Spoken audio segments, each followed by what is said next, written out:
Vous souvenez-vous qu'au début de notre étude sur le livre de Jonas, nous avons vu, et je me permets de le répéter, que le but du livre était triple.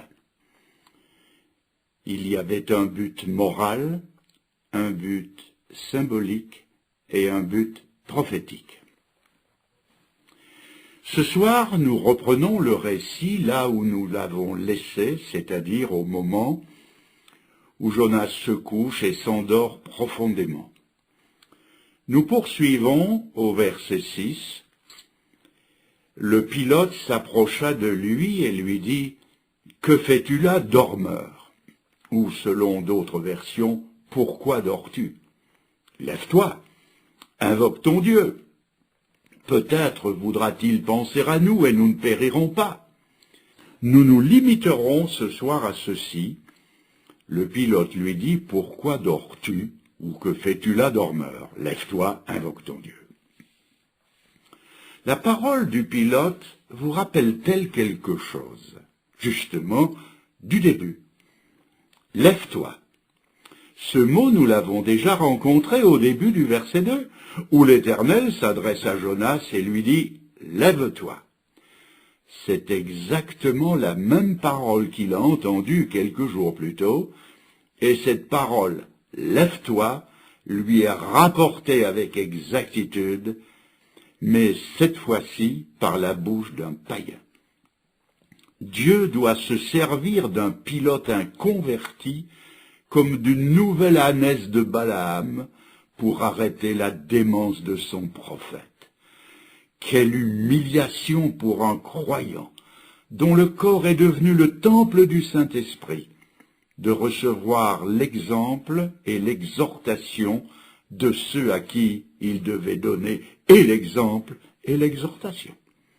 Quelle humiliation de recevoir la parole de Dieu de la part de quelqu'un qui n'y croit pas encore. Jonas, prophète de l'Éternel, honoré de la plus grande mission qui ait jamais été confiée à un homme, faire trembler le plus grand potentat de l'époque. Jonas, lui l'ambassadeur de Yahvé, ambassadeur du Très-Haut, il en est réduit à recevoir l'ironique, l'amère, mais la juste censure d'un pilote païen. Jonas a besoin d'être piloté dans la vérité par un homme qui n'en connaît pas encore le chemin. Et cela nous montre à quel point la désobéissance vous abaisse un homme. Il en est réduit, je le répète, à entendre la vérité de la part d'un homme qui ne la connaît pas. « Lève-toi, Jonas !» Non seulement il lui dit « Lève-toi », mais il lui pose une question. « Que fais-tu là, dormeur ?» Et Dieu s'adresse ce soir à quelqu'un qui dort, spirituellement s'entend. « Que fais-tu là, dormeur ?» La voix du pilote est incisive, pleine de reproches. « Que fais-tu là, dormeur ?» Voyez-vous, chers amis, je crois que la Bible a ses élégances, parce qu'elle est parole de Dieu, les choses qu'elle nous dit, elle les dit bien. Mais je crois que derrière cette élégance se cachent d'autres mots. Nous avons affaire ici à un matelot, un habitué des bistrots des ports. L'argot est son langage habituel, et je l'entends dire « Qu'est-ce que tu fais là, flemmard, roupilleur, feignant, qu'est-ce que tu fais là ?» Et ces paroles font l'effet d'une brûlure dans la chair et la conscience de Jonas. Sans doute que dans ses songes, il abordait peut-être aux aimables rivages de la lointaine Tarsis. D'agréables images se pressaient dans ses rêves et agitaient ses sens, quand tout à coup ce rude marin vient le secouer et le réveiller brutalement. Qu'on se figure sa terreur d'être réveillé par la voix d'un pilote lui-même terrorisé. Il entend le mugissement de la tempête et une voix qui lui hurle à l'oreille « Lève-toi !» C'est la voix de Dieu. Dans sa vie, Jonas n'a jamais connu pareille terreur. Je sais par expérience ce qu'il a dû ressentir. Généralement parlant, et je souligne, généralement, je ne suis pas très accessible à la peur. Toutefois, j'ai connu des moments terribles pendant la guerre. Je revois encore 4 avions de la Luftwaffe qui, à assez haute altitude, larguent tout à coup des bombes qui tombent en sifflant et qui, à 30 mètres de moi, ont tué 13 personnes. J'ai vécu d'autres bombardements. Je me suis couché dans les fossés. J'ai vu des cadavres grillés. Je n'oublierai pas non plus ce jour où les Alliés avaient la maîtrise du ciel et où ce chasseur, volant en rase-motte, a mitraillé une camionnette qui était à à peine 100 mètres devant nous, et nous étions dans la ligne de tir. Aplatis par terre, les balles d'un calibre de 20 passaient en sifflant au-dessus de nous dans un bruit terrifiant. Vraiment, je n'en menais pas large. Mais ce n'est pas là que j'ai eu le plus peur. L'année dernière, ma femme et moi étions à la Martinique, invités pour 3 semaines de prédication de l'Évangile. Nous logions dans un appartement qui dominait la mer des Caraïbes. Figurez-vous que dans ce beau cadre antillais, il y avait un homme bizarre, un doux détraqué, qui la nuit se manifestait par un comportement étrange, avec une agilité incroyable digne de Spider-Man. Il s'accrochait aux moindres aspérités, grimpait en haut des murs et de balcon en balcon. Il passait sur les terrasses. Il ne faisait rien. Il regardait les gens dormir, avec peut-être une préférence pour la gent féminine. Cette nuit-là, moi je dormais profondément. Je devais être dans mon sommeil dit paradoxal, au milieu de la nuit. Ma femme se réveille un instant, regarde vers la fenêtre et elle me voit, ou croit me voir sur le balcon en train de regarder dans la chambre. Elle se redresse et dit « Mais qu'est-ce qu'il fait là sur le balcon à cette heure-ci » Puis elle étend la main droite et elle sent que j'étais à côté d'elle. Elle me réveille alors brusquement en criant « Il y a quelqu'un sur le balcon !» Être brusquement tiré d'un sommeil profond par quelqu'un d'effrayé, eh bien, je vous assure qu'on ne contrôle plus rien. Le cœur s'affole et une peur voisine de la terreur vous envahit et vous paralyse. Pour Jonas, ça devait être ça, mais multiplié par 2, par 5 ou par 10. Jonas se réveille en sursaut, avec le bruit de la tempête dans les oreilles et la voix terrorisée du pilote qui lui crie « Hé, dormeur, que fais-tu là? Lève-toi » Le ciel poursuit Jonas. Le pilote le lui dit et sa conscience le lui crie. J'aimerais à présent faire une courte parenthèse. Jonas est pris dans la tempête à cause de sa désobéissance. Mais pour le chrétien qui marche fidèlement avec son Seigneur, il peut aussi, comme Job, comme l'apôtre Paul, connaître des tribulations, des moments très difficiles, sans que ce soit le courroux de Dieu. Le chrétien fidèle peut être en but aux attaques, aux calomnies des méchants, et il peut en souffrir. Mais dans ces cas-là, ce sont plutôt les paternelle correction du Seigneur qui veut humilier son cœur et éprouver sa foi. Si tel est le cas, une chose le soutiendra au travers de toutes ces épreuves, c'est ce que la Bible appelle dans l'Épître aux Romains la paix de Dieu qui dépasse toute intelligence. Vous verrez alors ce croyant sortir de son épreuve enrichi, purifié comme l'or qui est passé par le feu et mieux équipé pour servir son Seigneur. Mais il en va autrement du rebelle. Un chrétien peut prendre un mauvais chemin dans sa vie et y persévérer. Alors pour cet homme, la tempête qui sévit n'est pas seulement au dehors, elle est aussi au dedans. La tempête qui est à l'extérieur du bateau est en même temps dans son cœur. Et si pour Jonas désobéissant, c'est un véritable jugement qui l'atteint, je ne soulignerai jamais assez que ce n'est quand même que le jugement d'un père, dont le but sera toujours de ramener à lui son enfant égaré. Dans l'Épître aux Corinthiens, il est écrit que tout dans l'Ancien Testament a été écrit pour nous, pour notre instruction, et le récit de Jonas ne fait pas exception. Il est écrit pour nous, pour que quelque part nous nous y reconnaissions. Si donc Dieu reprend l'un des siens dans son cœur et dans sa conscience, en le privant de sa paix, et qu'en même temps il le visite dans son corps, dans ses affections, dans ses circonstances, c'est encore avec amour qu'il le fait.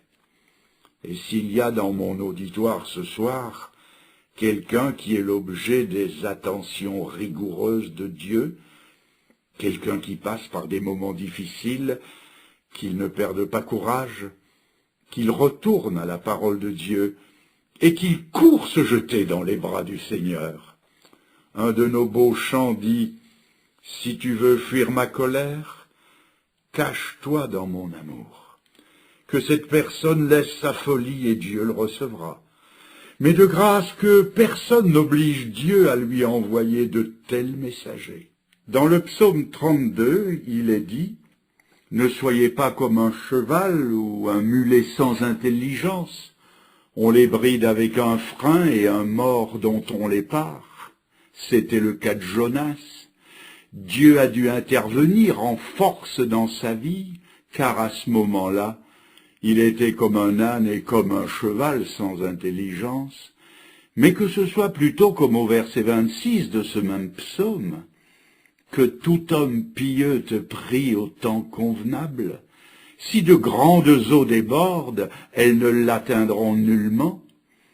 Et au verset 8, il n'est plus question de mort ou de bride, tout est tendresse et douceur. Je t'instruirai, je te montrerai la voie que tu dois suivre, je te conseillerai et j'aurai le regard sur toi. Après lui avoir dit « Lève-toi, pourquoi dors-tu ?» le pilote lui dit encore « Invoque ton Dieu ». Et cette parole, c'est celle qu'il faut crier à deux catégories de personnes. D'abord, à ceux qui sont perdus, bien sûr, mais aussi aux chrétiens qui s'est assoupi. Il faut crier « Invoque ton Dieu » à l'inconverti qui sommeille au bord de l'abîme dans lequel il prend l'épouvantable risque de tomber. Il faut lui dire « Réveille-toi ». Invoque ton Dieu, déjà les flammes t'entourent, le ver et le remords attendent l'un pour s'emparer de ton corps et l'autre de ton âme pour les ronger éternellement. Les vieux prophètes, les premiers évangélistes, les apôtres ont eu un langage d'acier, une parole de silex envers leurs auditeurs, et c'est cette parole qui a amené les gens au sérieux de l'éternité, à la repentance et au salut de leur âme. Quelqu'un m'a un jour fait remarquer que dans ce qui est rapporté de la prédication des apôtres dans le livre des Actes des apôtres, jamais l'amour n'est mentionné. Dans un style souvent lapidaire, ils ont prêché la repentance, la conversion, le jugement, la perdition, la personne, l'œuvre et la résurrection et le retour de Jésus-Christ et la foi qui sauve en ses valeurs fondamentales. En fait, ils vivaient l'amour plus qu'ils n'en parlaient. Mais c'est aussi la parole d'Éphésiens 5, verset 14 qu'il faut dire aux chrétiens qui s'est assoupi. Réveille-toi, toi qui dors, et le Christ brillera sur toi. C'est le message solennel qu'il faut répéter à son frère qui s'est endormi spirituellement, et il faut le dire sans relâche, avec vigilance et avec amour. Dans les pays de montagne, quand un randonneur accablé par la fatigue s'arrête, se couche dans la neige et qu'il s'endort, le sort qui l'attend, c'est la mort. Ses compagnons usent de supplications pour le réveiller et le remettre sur pied. Et si la supplication ne suffit pas, ils passeront au cou pour le sortir de sa torpeur mortelle. Ce qu'on fait pour le corps, qui de toute façon va périr, ne le ferait-on pas pour notre âme qui a une valeur éternelle? Dans ce difficile ministère qui consiste à secouer les consciences et à crier « Allez, debout, lève-toi !» il faut compter avec la perfidie du séducteur, qui veut jeter un démenti sur la parole de Dieu, comme par exemple « On a bien assez de temps pour se réveiller ». Nous avons assez de temps pour arranger nos lampes, on dit les vierges folles de la célèbre parabole, et c'est là un des grands artifices de l'ennemi. Nous avons le temps de nous réveiller. J'ai lu qu'un homme avait un jour fait un rêve. Était-ce une allégorie ou une réalité, je ne sais pas. Toujours est-il que dans son rêve, il aurait assisté à une conférence des démons qui s'étaient réunis pour élaborer le meilleur plan pour perdre les hommes. Plusieurs démons se sont présentés. L'un d'eux proposa d'aller dire aux hommes qu'il n'y a pas de Dieu, que Dieu n'existe pas. Sa proposition n'a pas été retenue, forcément, puisque Dieu a mis dans l'homme la pensée de l'éternité, et que pas plus que Jonas, on ne peut finalement pas fuir Dieu qui vous rattrape toujours au tournant. Voltaire, l'athée qui était hanté par l'idée de Dieu, a écrit « L'univers m'embarrasse, et je ne puis songer que cette horloge existe et n'est point d'horloger. » Un autre a proposé de dire que Jésus-Christ n'était pas le sauveur. Un autre a fait une autre proposition, un autre encore, mais aucune n'a été retenue, aucune n'a retenu l'attention de l'agent démoniaque. Jusqu'à ce que l'un se présente en disant « Eh bien moi, pour perdre les hommes, j'irai leur dire qu'il y a un Dieu. J'irai leur dire qu'il y a un enfer. J'irai leur dire que Jésus-Christ est mort sur une croix pour sauver des pécheurs. Et j'irai dire aux hommes qu'en se repentant et en croyant en lui, ils peuvent être sauvés. » Il y a eu dans les rangs démoniaques un malaise évident, jusqu'à ce que ce démon ait ajouté « Mais j'irai leur dire que pour se convertir, demain fera tout aussi bien l'affaire qu'aujourd'hui. » Je répète, demain fera tout aussi bien l'affaire qu'aujourd'hui. Et c'est sa proposition qui a été retenue, car demain est, paraît-il, le jour du diable. Et dans un sens, c'est vrai. Quand on est demain, demain c'est toujours le jour d'après, et ainsi de suite, c'est-à-dire jamais. C'est pourquoi la Bible dit « Ne te vante pas du lendemain, car tu ne sais ce qu'un jour peut enfanter. Aujourd'hui, maintenant est la parole et le moment du salut. Oui, il faut se préparer à la rencontre de Dieu, mais il faut le faire aujourd'hui. » Je ne suis pas prêt d'oublier cet épisode qui n'est pas une allégorie, ni un rêve, puisque je l'ai vécu. J'officiais lors d'un ensevelissement en Belgique.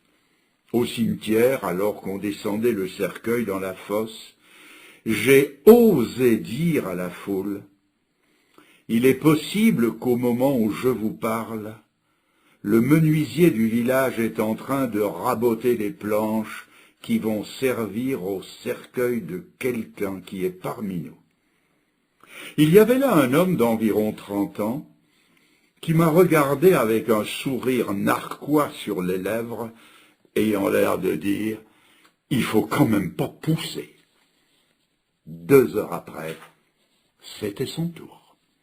Au moment où je disais ces choses, le menuisier rabotait les planches de son cercueil. Oui, il faut le dire que la vie n'est pas sûre.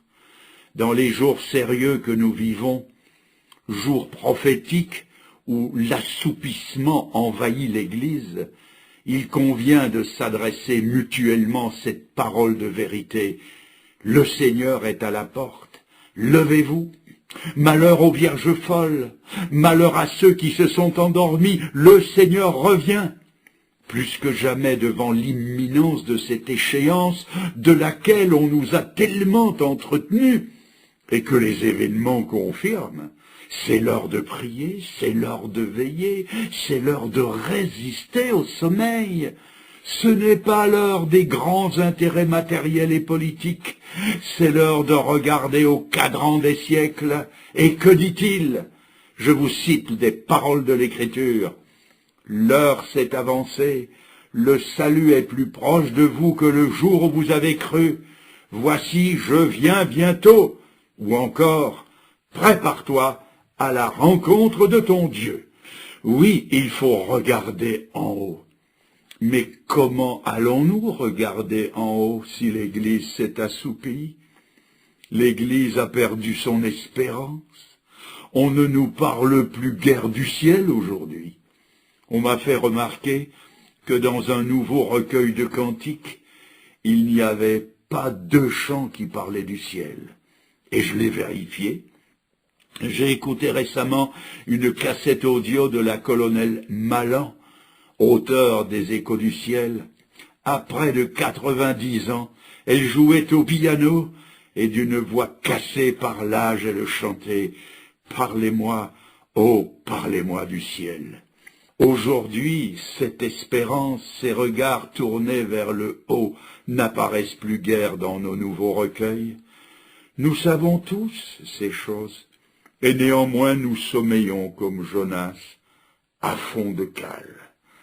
Nous ne disons plus aux gens de se réveiller. Alors, si nous sommes incapables de le faire, qu'une prière monte de nos cœurs vers notre divin pilote et disons-lui, Seigneur, toi, Seigneur Jésus, réveille, réveille tous ceux qui sont à ton bord. Dis-leur toi-même qu'ils doivent se lever. Dis-le avec des accents qui seuls t'appartiennent. Si tes prédicateurs ne savent plus le dire ou ne savent plus bien le dire, eh bien, toi, Seigneur, dis-le-nous.